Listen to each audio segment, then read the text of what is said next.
titled Thriving Africa, Dynamic Creativity, says that this narrow lens obscures the continent's rich diversity and progress.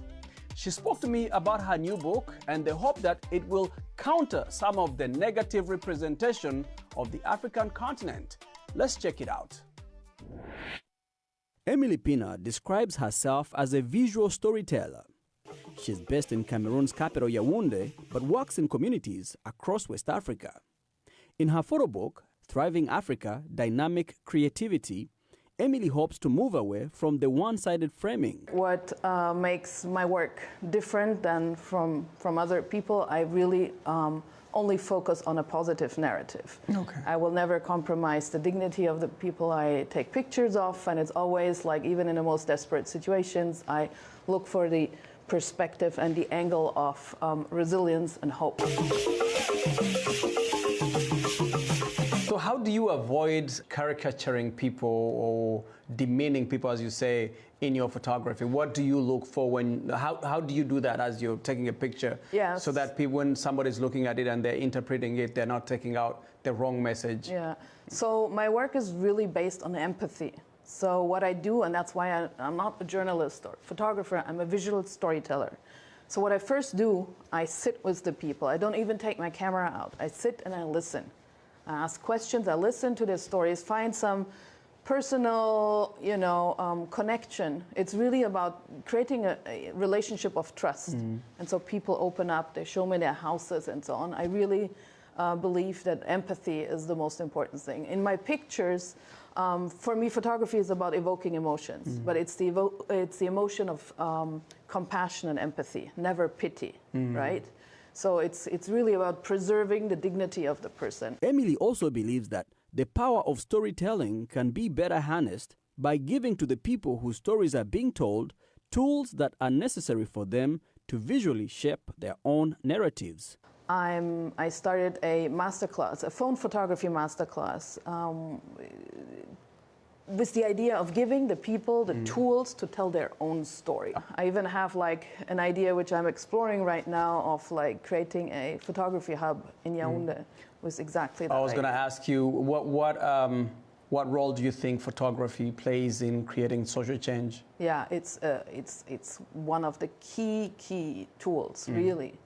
Because again, in my phone photography masterclass, we go through a lot of different things and it's very hands-on, but a lot of it is like creating awareness of what you want to convey with your pictures. And it's really the people who need to change. It's not only me who's trying to change the narrative of the visuals coming from the continent, but it's, of course, it's really in our hand to guide the viewer's eye. And photography is a very, very important tool.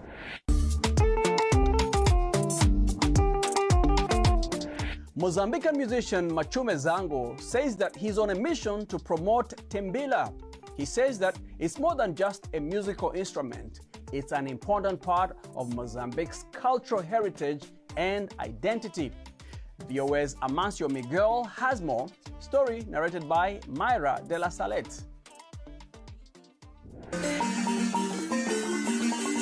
Machume Zango was born in a community of artists in the Unidade 7 neighborhood of Maputo, the capital of Mozambique. Many here are familiar with timbila, an instrument that has a sound so unique it is part of United Nations World Cultural Heritage. During a recent trip to the United States, Machume, as he is known, performed more than 25 times with Bala Kouyaté, the balafon player from Mali. Being here, it's really nice because I can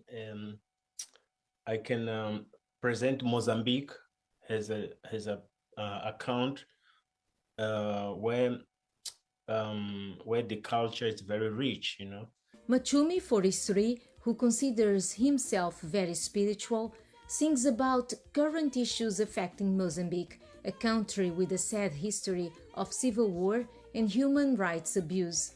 He says money should be used for development instead of buying weapons.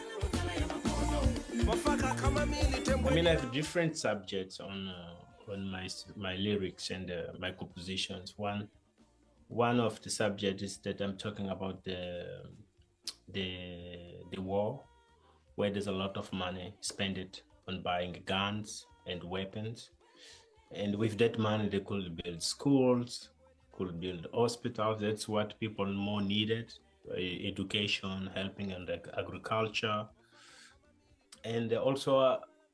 Our African music is also connected with spiritual rituals, so also I talk about our rituals, and because it's also where we get like the songs, like the lyrics, where we get the melodies, the drums.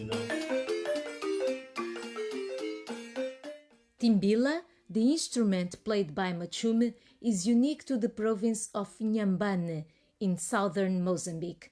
It's made with wood from a tree called muenge, an endangered species and only found in the region. Its sound is distinct from other xylophones resembling instruments. He is one of the few Mozambicans of his generation taking this type of music overseas.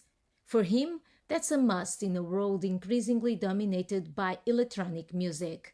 The scene is changing, so I feel like even the young people, maybe they will be interested about learning our traditional instrument. I think if no one is keeping playing, it means that those instruments will disappear, so that's why I'm so motivating on playing and presenting them to different style of music. Yeah.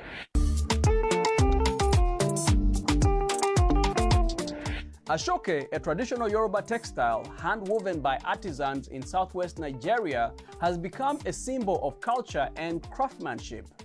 While the fabric is well loved for its durability and intricate designs, it faces challenges in appealing to younger generations who prefer faster, more affordable fashion. However, fusion designs combining Ashoke with Western fabrics are helping it regain popularity. Under shaded trees, artisan weavers work at wooden looms weaving asho-oke fabric, a traditional Yoruba textile. Asho-oke is hand-loomed by the Yoruba community from southwest Nigeria. For Abduldin Mariam, this trade is her lifelong source of income. This is our choice, but if you don't have a passion for it, you may not be able to do it. In this town, we are. I would say after this craft, there's no other job that can give the amount of money this craft generates. There's no company here, nothing. That is why it is everybody's choice of work. The fabric, known for its hardy texture and intricate designs, has gained popularity across borders, with a day set to celebrate it. In early December, a festival promoted community engagement and supported local artisans and businesses. The event featured a fashion show, weaving demonstrations, exhibitions, and a marketplace. The Asho-oke festival we're doing is progressing our business and it's promoting Asho-oke. We cannot be wearing foreign fabrics all the time. If you look at the Asho-oke closely, you'll realize that it's different from every other fabric. After Asho-oke, there's no other fabrics that can contest it. Some view Asho-oke as old-fashioned and labor-intensive, making it less appealing. Younger people may prefer faster, more affordable fashion options, disconnecting from Asho-oke's cultural significance. Designers are combining Asho-oke with Western fabrics to create fusion pieces, making it more versatile.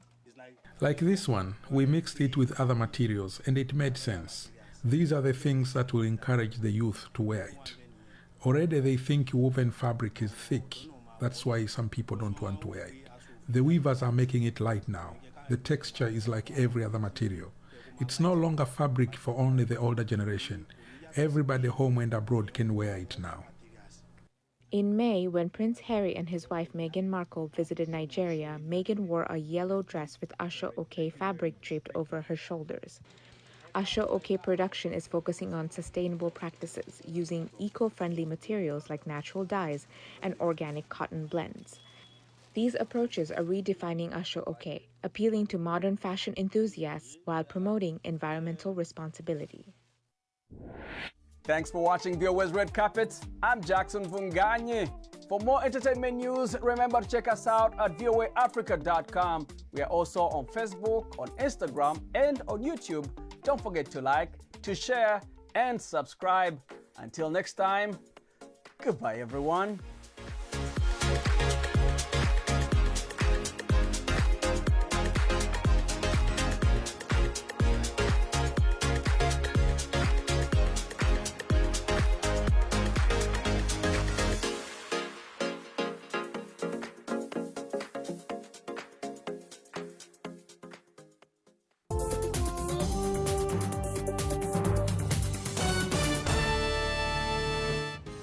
This week on Healthy Living, what is the impact of holiday drinking on health and how to celebrate responsibly while avoiding its negative effects? We explore the consequences of heavy drinking and tips to stay in control. And researchers in France have found a way to treat strokes